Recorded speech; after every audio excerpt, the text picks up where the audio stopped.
Hi, my name's Cameron Carlson with AnimeLocation.tv. I'm here at Matsuricon 2022 with my good pal, Mr. Jerry Jewell. How you been, my friend? I've been well. How have you been? I've been pretty good. So it has actually been a while since you and I had the last opportunity to talk. It was right before the pandemic at OhioCon 2020. How have you been since then? There was a pandemic? I just thought I was making better choices about how I present myself in public. Well, we appreciate you coming out this year, and as you can tell, we're both trying to make sure we have proper protocol and keeping ourselves Yes, safe. I'm wearing a condom right now. Since last you and I got to talk, the big series Fruits Basket has had a movie come out and the more seasons come out. What has been, obviously your role as one of the main characters is very prominent in all throughout all the show. What has been the fan reaction both to the film itself and these extra seasons we got out of fleshing out more Fruits Basket? Fan reaction has been great. I kind of, I expected that the fan reaction would be great, but that's because they've been waiting on this for 20 years, something like that. I'm glad that we all got the chance to reprise roles that we played from a much different version back then. But the fan reaction's been wonderful. No complaints on this side. But I do have to remind people, let's be honest, were it someone else playing the part, you still would have liked that character, and it really wouldn't have mattered. But thank you. Alrighty, now continuing on, you have a wonderful musical background playing guitar. When you get the chance to work on musical-related anime, how do you tackle it with your background? Like, you were in Beck, which I love to death. Oh I love and that. that was a musical background. You've also done some more anime recently that have musical backgrounds. So when you get to work on that, how much do you pull from that personally when you work on those characters? It sort of depends. If music is sort of the secondary part of the show, the actual music itself, and it's focusing on the people who make the music, that's a no-brainer because I've known those people forever. So it's fairly easy for me to listen to dialogue, for example, and go, that sounds pretty authentic, or we need to make fun of each other a little bit more, because that's what bands do.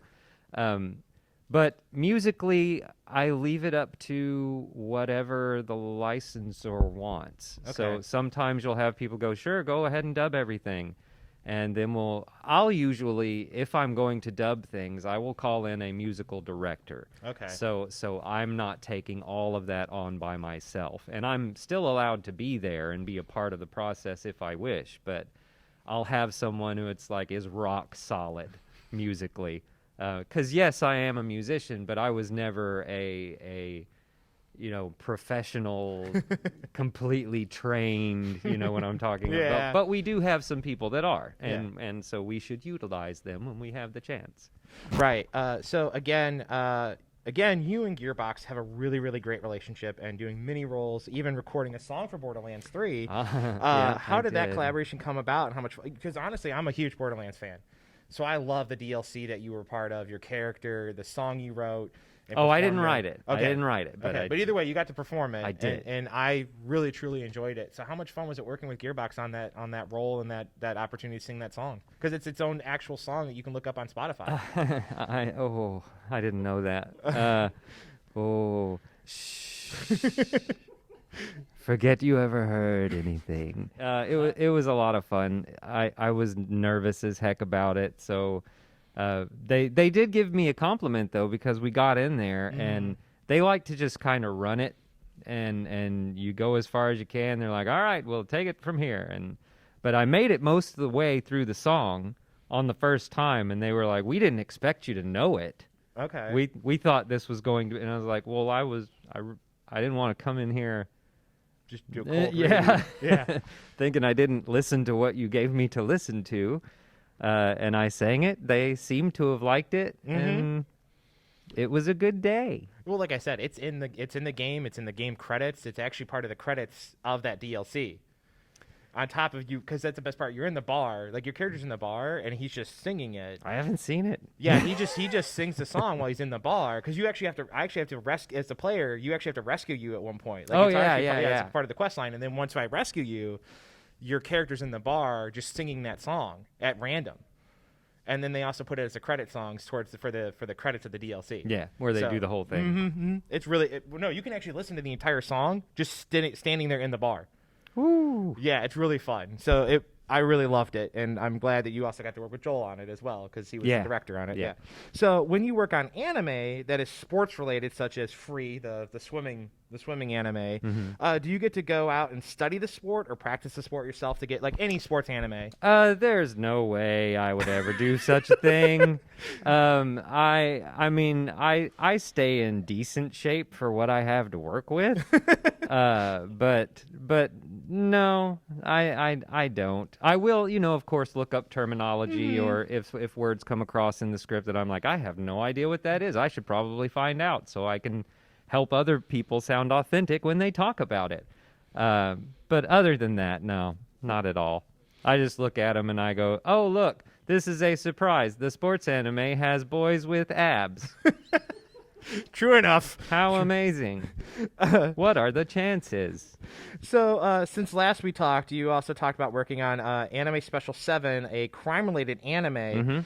Were there any special challenges directing this series, and did you learn any new lingo when you were directing it or helping with any of the other processes? Everyone in that cast was fairly seasoned. I mean, they've been around a while. So it was a walk in the park is what that was. Matter of fact, I should pay them for calling me a director on that show because I was a list keeper and someone who I was an observer. That's what I was. They did a great job. They needed me very little.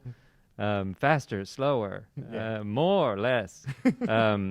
Classic direction. Classic direction. Yeah. But it was like most of the shows, it was fun. Yeah. It was a lot of fun. All right. So now, as a longtime actor, director, and anime, the last 2 years has seen a big major shift in how series are worked on. What has been one of the biggest positive impacts that fans actually get to see of your guys' talents and works that have been beneficial for the entire industry? Well, we had a small period during what some may call the pandemic that we got to work together with a lot of folks that we would not have normally gotten to work with, and I enjoyed that thoroughly. That was a lot of fun.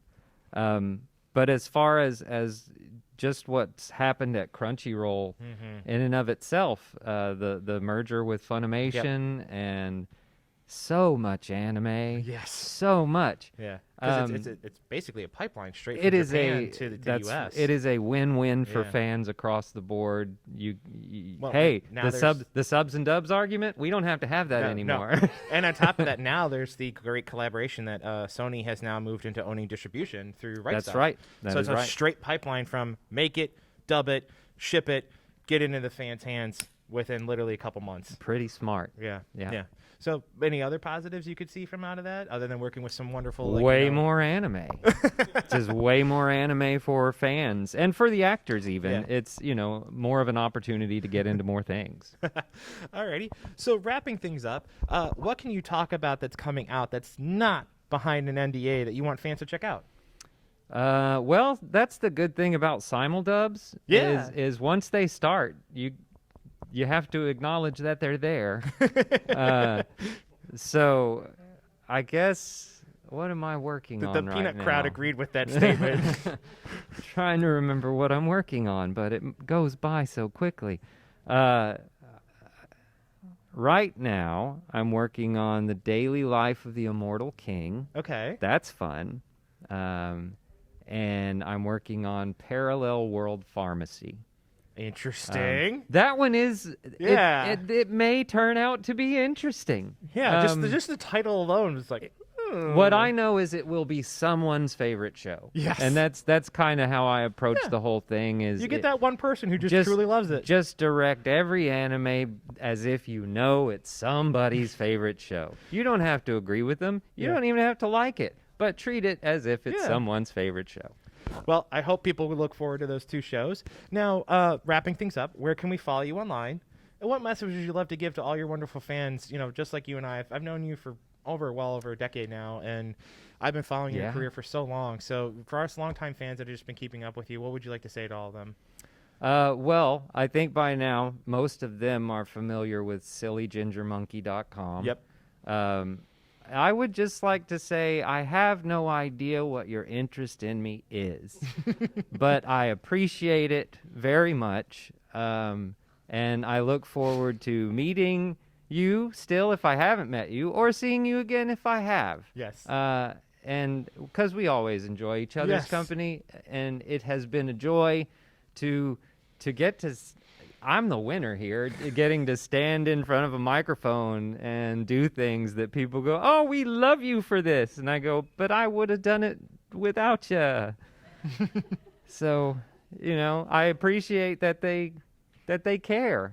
I really do, and we very much love to all of you out there. All right. Jerry, I love having you, my friend. Thank you so Love much for being coming out here. and talking Yeah, it's with me. good to Thank see you you so again. much. You have a good day, all right, my friend? You too.